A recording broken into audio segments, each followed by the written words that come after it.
warahmatullahi wabarakatuh.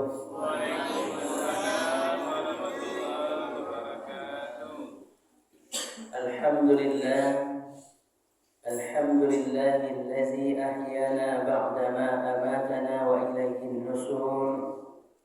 Ashhadu an la ilaha illallah wahdahu la syarika lah wa ashhadu anna Muhammadan abduhu wa rasuluh sallallahu alaihi wasallam la nabiyya ba'dah. Amma ba'du, faqala ta'ala fi kitabihil karim, na'udzu billahi minasy syaithanir rajim. Bismillahirrahmanirrahim.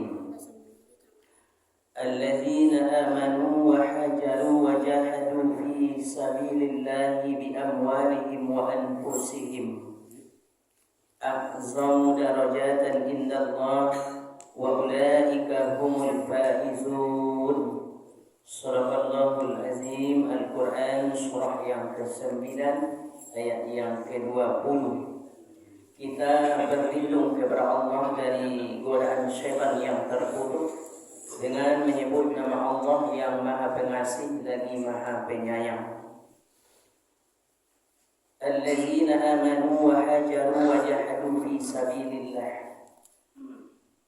Orang-orang yang beriman dan berhijrah serta berjihad di jalan Allah, bi amwalihim wa anfusihim, dengan harta mereka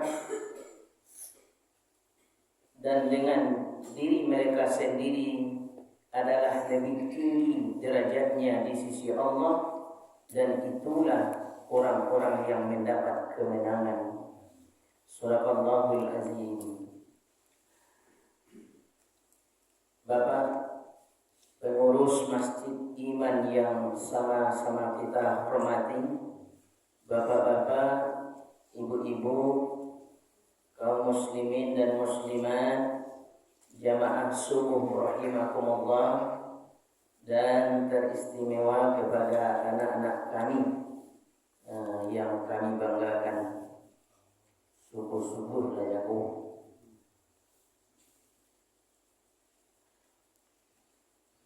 Bapak-bapak dan ibu-ibu jamaah rahimakumullah,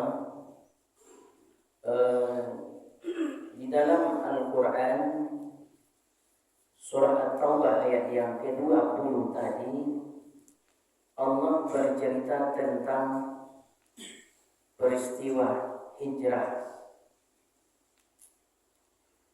Kalau kita baca sejarah, hijrah itu terjadi bukan pada bulan Muharram.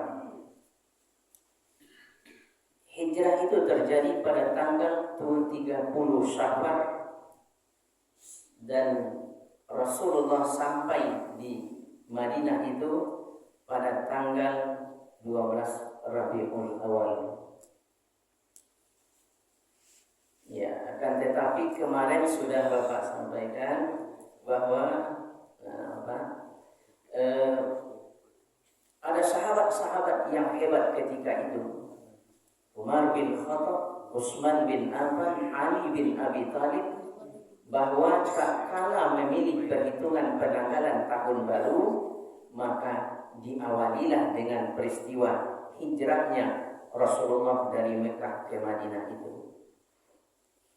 Jamaah rahimakumullah, kalau kita lihat sejarah bahwa Rasulullah itu menyampaikan dakwah dibagi kepada dua periode. Ada yang disebut dengan periode Mekah, ada yang disebut dengan periode Madinah.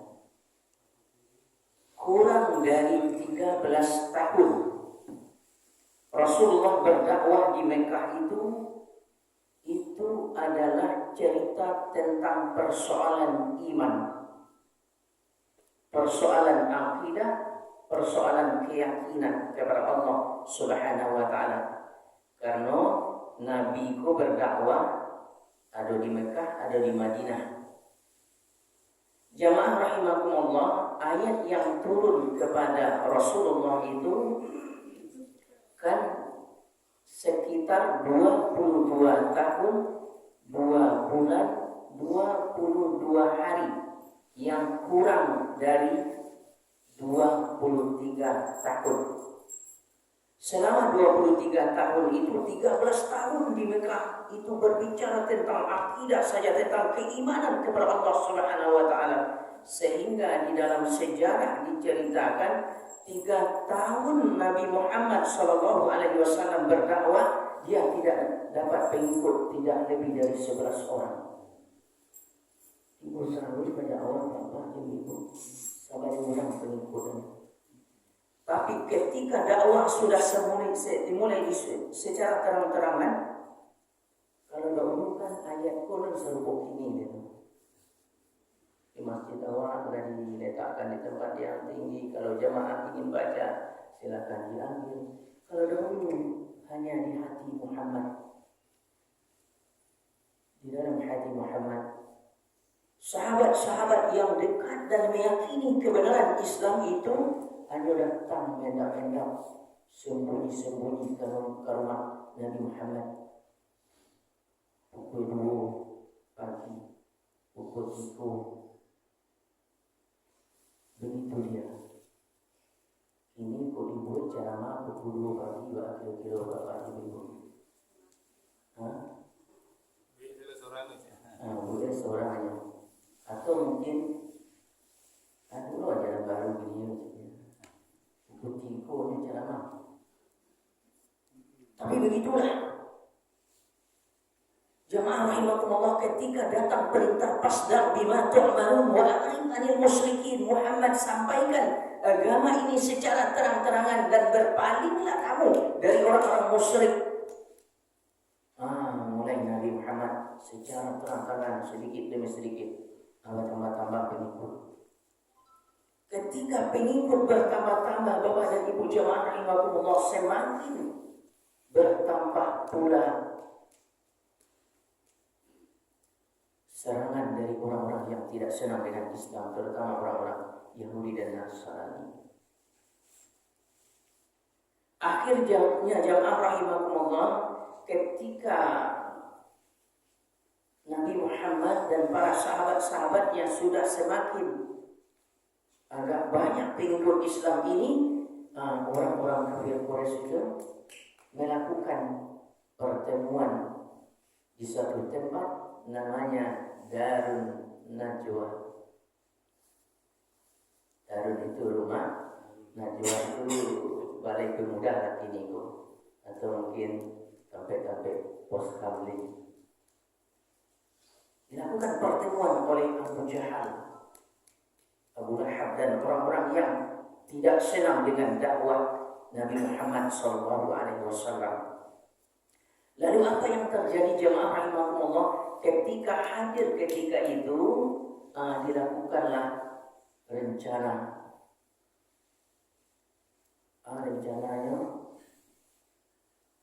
yang pertama diusulkan bahwa Nabi Muhammad itu kita tangkap, kita buang saja ke tempat yang sangat jauh sehingga dia tidak bisa menyebarkan agama Islam di kota Mekah ini. Yang Rasulullah dengan lain, kalau buang ini sampai jauh, Nabi Muhammad itu kan orang yang terkenal, orang yang hebat, orang yang jujur, tidak pernah marah segala macamnya dan menyampaikan dakwah.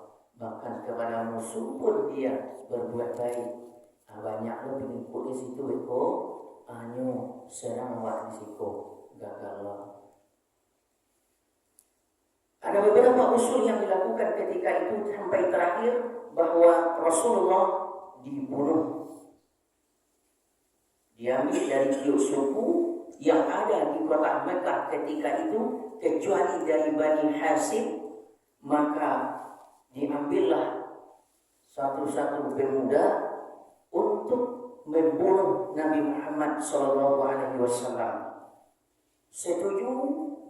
Setuju kata orang-orang yang rapat ketika itu yang dipimpin oleh Abu Lahab.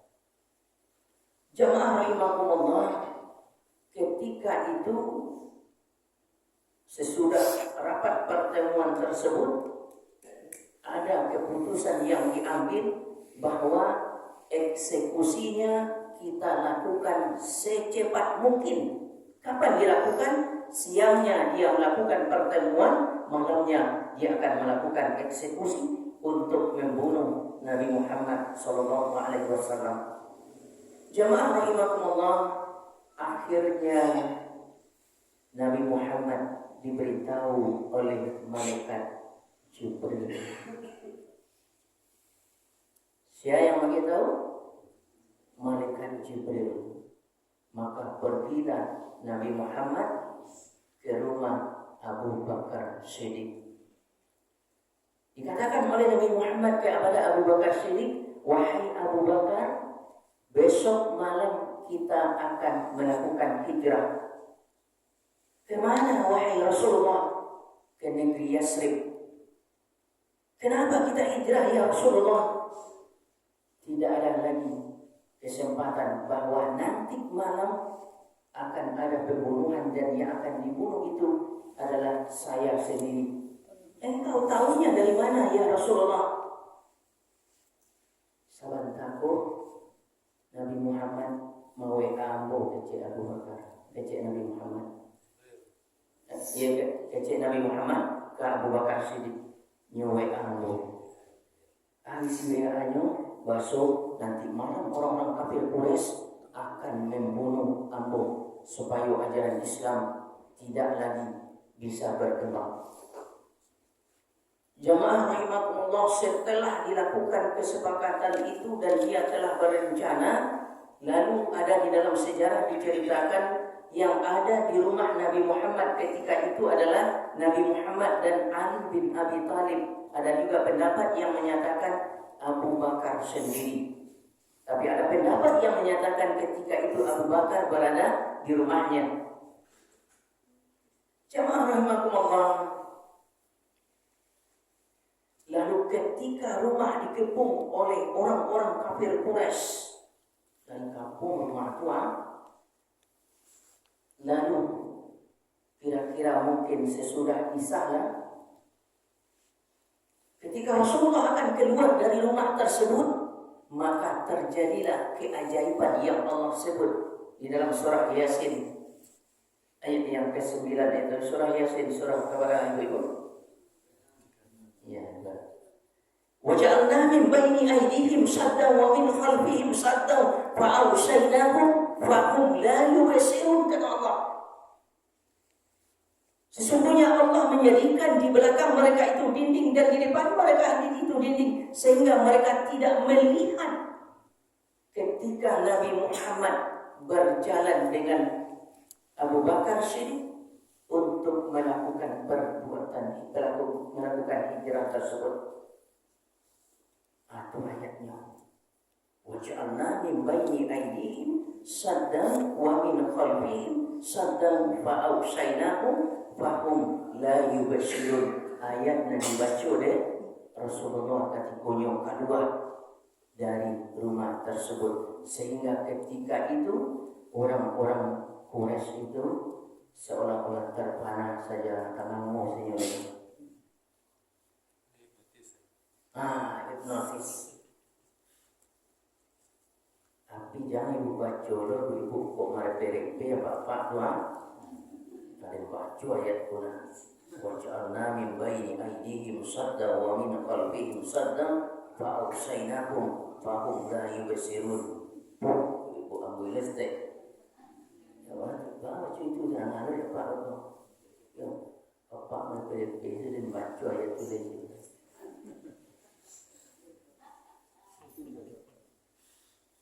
Jamaah rahimakumullah, ada hal yang hebat di situ Bapak dan Ibu jamaah rahimakumullah. Ali bin Abi Thalib disuruh oleh Rasulullah tidur di tempat tidurnya dan memakai selimutnya. Kalau Bapak disuruh ketika itu, ada orang akan membunuh Nabi Muhammad, lalu beko lalu ditampik lalu dan yo ada yang kapai hijrah lain kata lalu Bapak kira-kira. Bahkan Bahkan di dalam sejarah diceritakan pintu itu pun tidak dikunci oleh Ali bin Abi Thalib ketika Rasulullah dan Abu Bakar pergi. Sesudah karena hipnotis tadi terbangunlah orang-orang kafir Quraisy. Terbangun orang-orang kafir Quraisy. Jamaah rahimakumullah, ketika orang-orang kafir Quraisy terbangun, lalu dilihatnya rumah-rumah orang dulu kan tidak rumah model ini. Rumah Rasulullah kan sangat sederhana, mungkin ada lubang-lubang. Mencari masih ada. Rasulullah lalu, Nabi lalu sini, Muhammad lalu. Akhirnya didobrak pintu dapat kunci itu. Lalu ketika akan dihunuskan pedang, ditarik kain dulu. Rombongan lalu di situ adalah Ali bin Abi Thalib. Kenapa Ali bin Abi Thalib mau melaksanakan tidur di tempat tidur Rasulullah ketika Rasulullah akan dibunuh oleh orang-orang Quraisy? Itu adalah karena persoalan iman. Kemudian hijrahlah Rasulullah, berjalanlah Rasulullah di padang pasir itu. Akhirnya Rasulullah sampai ke dekat Bukit Sur. Bukit apa namanya? Bukit Sur. Apa kata Allah mungkin Pak Ustaz nyalaman cantik buah itu Pak kondisinya terjaga tinggi Pak. Buah itu tinggi kabarnya, berbeda dengan buah Hira tempat Rasulullah menerima wahyu. Tapi Rasulullah dan Abu Bakar sampai ke dekat pintu gua tersebut. Jamaah rahimakumullah, ketika akan masuk ke dalam gua yang tak pernah ditempati, gua batu. Kecil Abu Bakar center dadu ketika itu loh. Pulagi center HP gua. Dan kalau pakai center ketika itu mungkin nampak dulu di mata-mata kafir Quraisy mereka. Akhirnya apa yang dilakukan jamaah rahimahumullah ketika Rasulullah akan masuk ke dalam gua tersebut? Jangan Rasulullah kecil Abu Bakar, biar saya periksa dahulu guanya. Nanti di dalam gua itu ada binatang segala macamnya. Masuklah Abu Bakar ke dalam gua tersebut. Baru sesudahnya Nabi Muhammad disuruh oleh Abu Bakar untuk masuk ke dalam gua tersebut. Kok tiba jawab dulu akhir kilo. Masuk gua yang baru pertama sekali kita lihat tuan, nggak pernah ditempati gua tersebut tuan. Lalu Nabi masuk ke dalamnya. Nabi ke masuk. Kalau tiba jawab, selesai. Tapi Abu Bakar melarang. Karena dia begitu melindungi Nabi Muhammad Sallallahu Alaihi Wasallam. Jamaah rahimahumullah, lalu ketika masuk ke dalamnya dan setelah masuk ke dalamnya karena perjalanan agak jauh, lalu akhirnya Abu Bakar bersandar di dinding gua tersebut. Lalu menunjukkan kakinya. Kemudian Rasulullah berbaring di paha. Datang kamalunya di bahu Abu Bakar sini. Begitu dekatnya dia dengan Nabi Muhammad Abu Bakar pun. Rupanya tak kalau Nabi Muhammad Sallallahu Alaihi Wasallam. Dan dalam sejarah diceritakan Abu Bakar mengambil tangannya ke dinding gua. Rupanya ada lubang di situ yang tidak tertutup. Rupanya tangan Abu Bakar disengat oleh kalajengking atau mungkin si pasar. Sakit bukan main. Luar biasa sakitnya. Tapi dia tidak mau membangunkan Rasulullah karena Rasulullah sedang tertidur pulas. Apa yang terjadi jemaah rahimakumullah? Akhirnya menetes air mata Abu Bakar karena menahankan rasa sakit lalu sampai di pipi Nabi Muhammad sallallahu alaihi wasallam. Karena air mata Abu Bakar jatuh ke pipi Nabi Muhammad, terbangun Nabi Muhammad. Yang tanya oleh Nabi Muhammad, wahai Abu Bakar, menangis engkau? Benar ya Rasulullah. Sedihkah engkau meninggalkan istri keluargamu? Sedihkah engkau meninggalkan rumahmu? Sedihkah engkau meninggalkan hartamu? Tidak ya Rasulullah. Lalu kenapa engkau menangis? Tangan saya digigit oleh binatang ya Rasulullah. Sakitnya luar biasa. Karena merasakan sakit tersebut menetes air mata saya. Lalu kenapa engkau tidak bangunkan saya? Engkau sedang tertidur pulas. Saya kasihan membangunkan engkau. Begitu Abu Bakar dengan Rasulullah. Kok mau tanya ke ibu-ibu? Kok sedang lalu apa di rumah? Masuk enggak ke dalam rumah? Apa sedang lalu tugas kuat? Kilo-kilo dan budak kuat. Ibu usaha saja, seorang mau siur juga aku? Atau paki-paki bapak ibu menjaga apa? Hah? Paki-paki. Apa itu no? Hah? Apa itu no? Apa aku yang dulu? Oh enggak, tak masuk ke lalu lagi jadinya. Ibu bawa dulu aku jadinya. Udah aku mati saja pun apa? Mancing saja.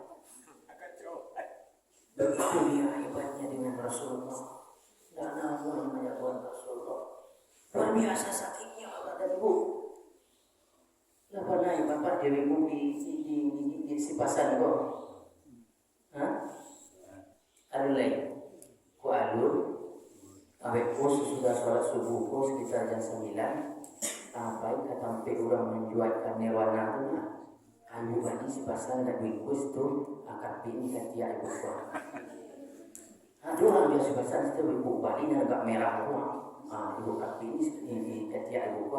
Awak sakitnya. Manangi beda. Manangi beda. Itulah yang Allah sebut di dalam Al-Quran dalam surah Al-Waqi'ah. Besok awak dikelompokkan kepada tiga kelompok. Ashabul yamin, ashabul shimal, as-sabiquna, as-sabiqun. Ada kelompok yang sebelah kanan, ada kelompok yang sebelah kiri, ada kelompok yang pertama memasuki Islam, memeluk agama Islam. Itulah yang disebut dengan as-sabiquna as-sabiqun atau as-sabiquna awwalin. Aku baca surah Al-Waqi'ah tu Bapak Ibu. Orang as-sabiquna awwalin itu adalah tempat mereka di akhirat nanti, surganya sangat tinggi sekali. Sehingga di dalam hadis dikatakan tabah kasunya sampai 10 tahun menaki kate. Bisa lalu tu. Oke cikgu ibu boleh itu, ibu kalau oleh ustaz di luar manci dia kate. Jadi masuk ke dalam lu, bisa ada lift express di dalam saruko tu. Tipu dan sekali. Tapi nanti itu kan seru lalu. Bising. Sunyi wakan tak hilang dari kebisingan-kebisingan. Dalam surah Al-Waqi'ah tu baca baik surah Al-Waqi'ah ya ibu. Kasur dipannya dan kasurnya terbuat dari emas. Katanya lah ibu kare tu ustaz indah bisu ame lunak di serbo. Kau bertanya lah ibu Sama yang dunia tu. Tidak sama dengan emas dunia. Tapi lalu ame itu. Itulah as-sabiquna awwalin atau as-sabiquna as-sabiqun. Kata Allah di dalam surah Al-Waqi'ah itu banyak sekali dari orang-orang yang pertama itu faqalilun minal akhirin, dan sedikit sekali orang-orang yang akhir-akhir zaman kuat. Serupa mungkin termasuk, mudah-mudahan termasuk. Ini baru 5 saja kau kan. Dua saja. Orang nak laput-laput, orang nak ketek-ketek semua.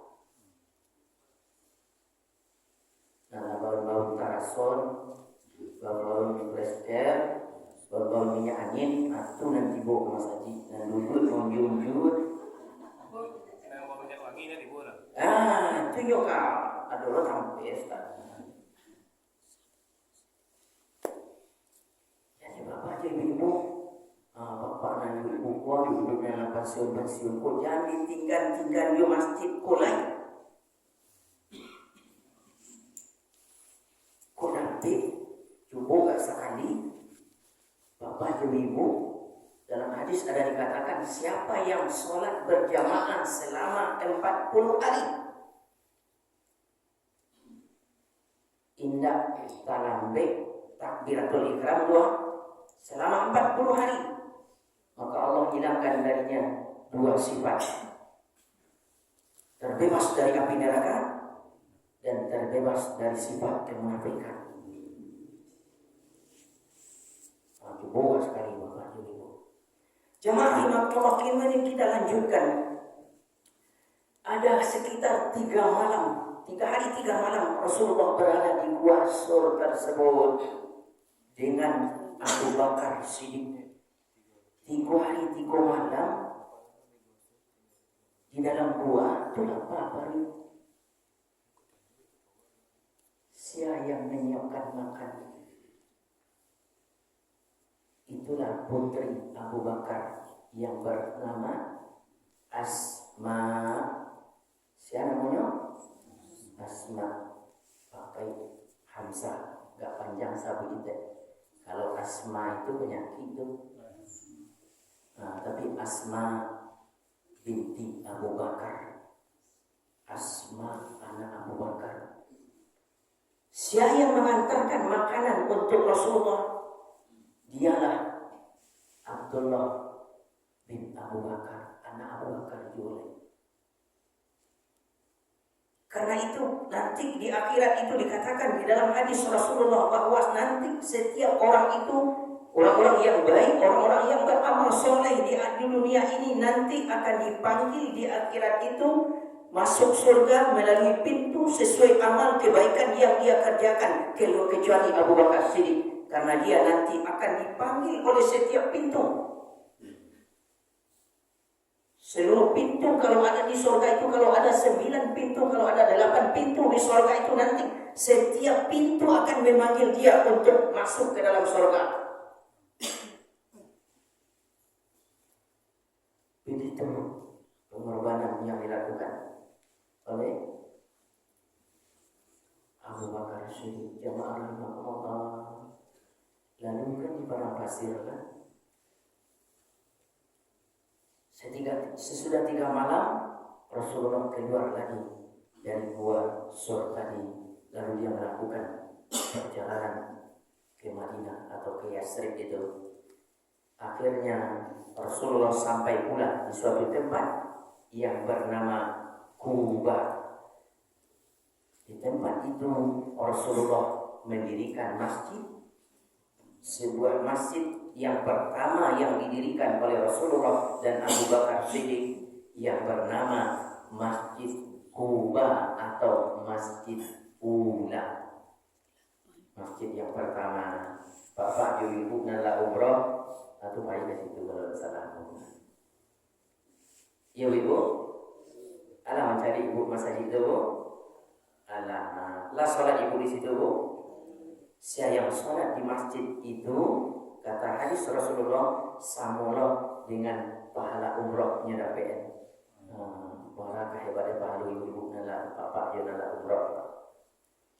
Jamaah rahimakumullah, kemudian Rasulullah melakukan perjalanan ke Madinah sesudah dari Kuba tersebut. Lalu setelah sampai di Madinah, Rasulullah beristirahat dengan Abu Bakar Siddiq.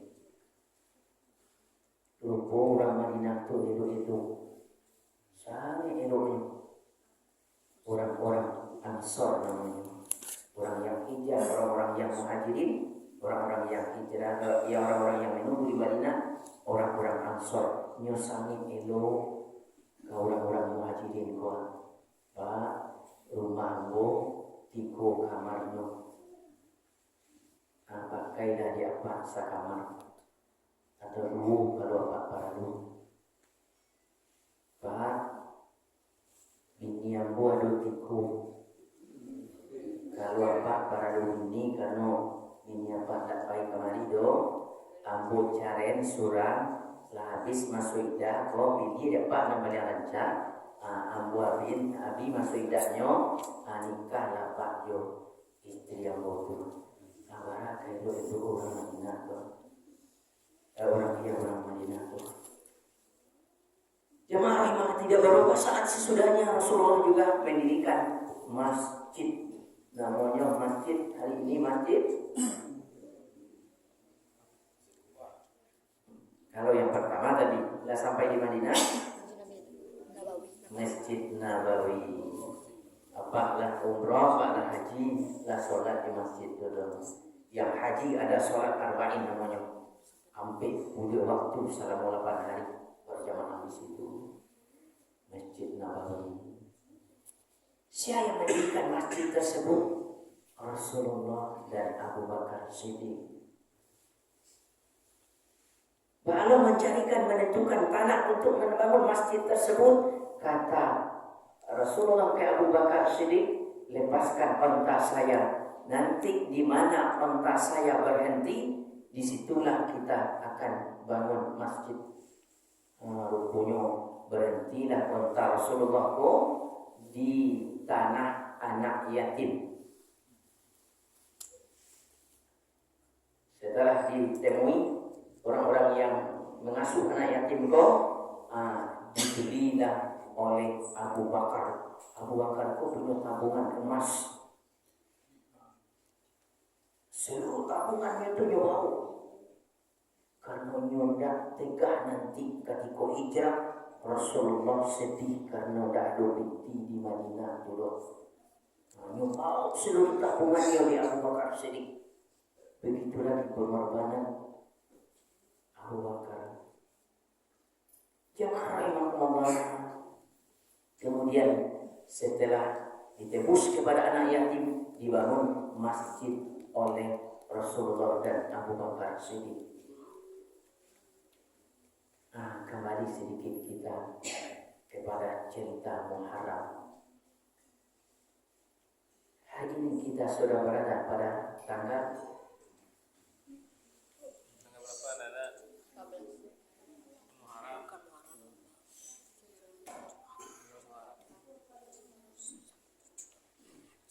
tanggal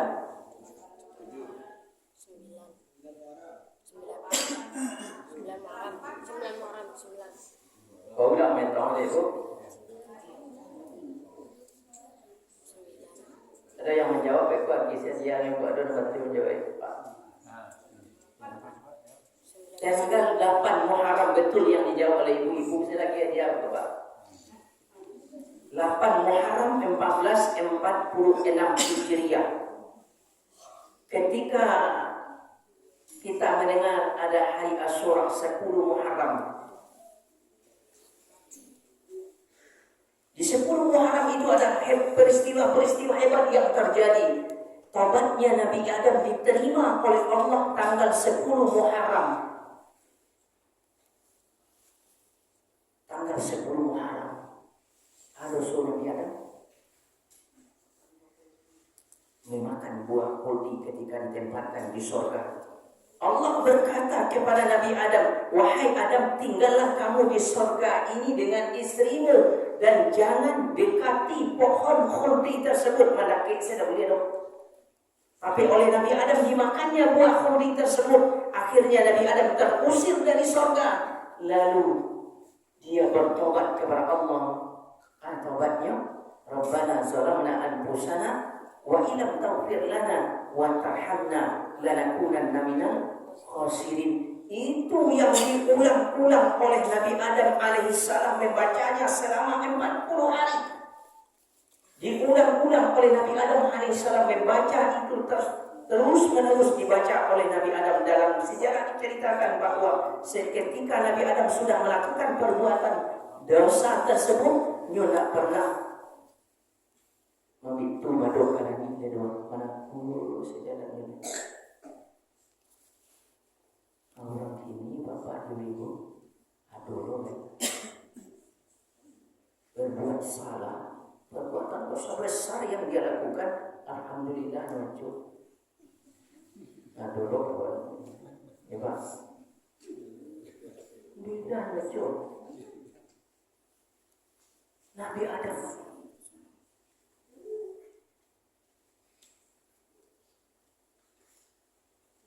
kemudian tanggal 10 Muharram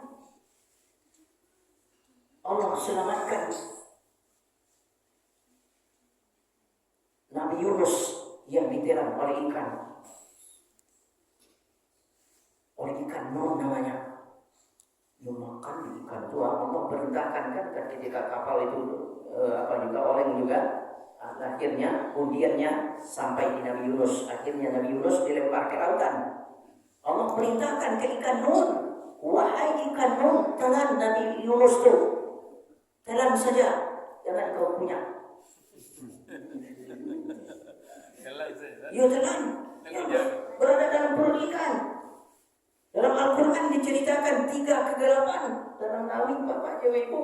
Gelapnya malam, gelapnya di dalam perut ikan, gelapnya di tengah lautan. Nah kayak itu dah sore dulu dalam pari ikan di tengah nawi.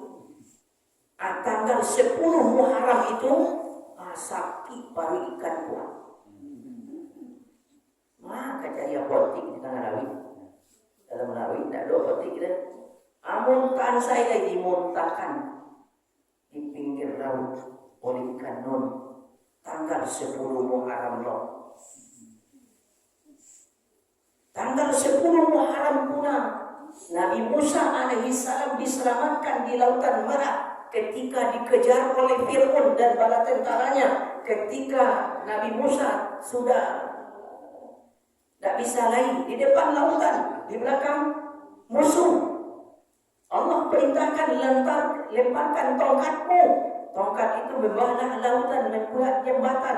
Nabi Musa dan bala tentaranya menyeberang Lautan Merah tersebut. Akhirnya Nabi Musa selamat, Fir'aun tenggelam di Lautan Merah. Ketika tenggelam itu baru berucapnya amantu bi Rabbi Musa wa Harun. Kalau serupuiku, aku beriman ke Tuhan Musa dan Harun, biasanya. Tidak lalu kepada Allah, biasanya langsung kepada Tuhan Musa dan Harun. Bertahun tenggelamlah Fir'aun laknatullah di Lautan Merah, dan hari ini jasadnya diselamatkan di bumi, dikeraskan, dan itu merupakan pelajaran bagi orang-orang yang datang kemudian. Tanggal 10 Muharram ada beberapa peristiwa hebat yang terjadi di tanggal 10 Muharram itu. Maka ketika sampai di Madinah, sampai di mana Ibu? Di Madinah, dilihat oleh Rasulullah dan sahabat-sahabatnya orang berpuasa pada tanggal 10 Muharram, hari Asyura. Hari ibunya Ibu? Hari Selasa itu. Hari Selasa. Tanggal 10 Muharram. Maka ketika ditanyakan oleh sahabat ke Rasulullah, kenapa mereka berpuasa tanggal 10 Muharram? Karena mereka menghormati orang-orang Yahudi, Nabi Musa yang diselamatkan oleh Allah di Lautan Merah pada tanggal 10 Muharram. Maka kata Rasulullah, tahun besoknya kita berpuasa pada hari Tasu'a dan Asyurahnya, tanggal 9 dan 10-nya, untuk membedakan kita dengan orang-orang Yahudi tersebut. Maka tepat sekali Bapak dan Ibu jamaah rahimakumullah, bisu hari sanayan puasa itu namanya hari Tasu'ahnya. Tanggal 10-nya puasa itu namanya hari Asyurahnya. Untuk membedakan puasa kita dengan orang-orang Yahudi ketika dahulunya. Sampai jam berapa Ibu? Hari dah 6:30 kurang 5 menit. Sampai menit dah Ibu. Jamaah rahimakumullah, di dalam hadis dikatakan siapa yang berpuasa 2 hari, tanggal 9 dan 10 Muharram itu dikatakan dia dalam hadis Allah akan tutupi kesalahan-kesalahannya 1 tahun yang telah berlalu. Orang hebat itu 2 hari ini Ibu. Bapak. Ini banyak Bapak Ibu. Insya Allah. Tapi jangan sekedar banyak aja Ibu. Makan sahur besoknya. Sebenarnya puasa dulu kemudian hari Selasa puasa dulu 10 Muharram 9 dan 10 Muharram. Alun dan tua akan sampai Muharram sampai balik sampai 27 Hijrah Ibu. Ya kan?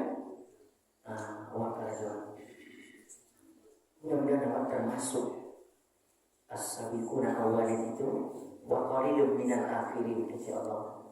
Sedikit sekali dari kelompok orang-orang yang akhir zaman, dan namun berkorban, berjuang untuk agama Allah tersebut. Jemaah rahimahullah, itulah barangkali yang bisa saya sampaikan pada subuhku. Lebih dan kurangnya mohon dimaafkan. Dan pertanyaannya setelah makan nanti. Setelah sarapan nanti aja.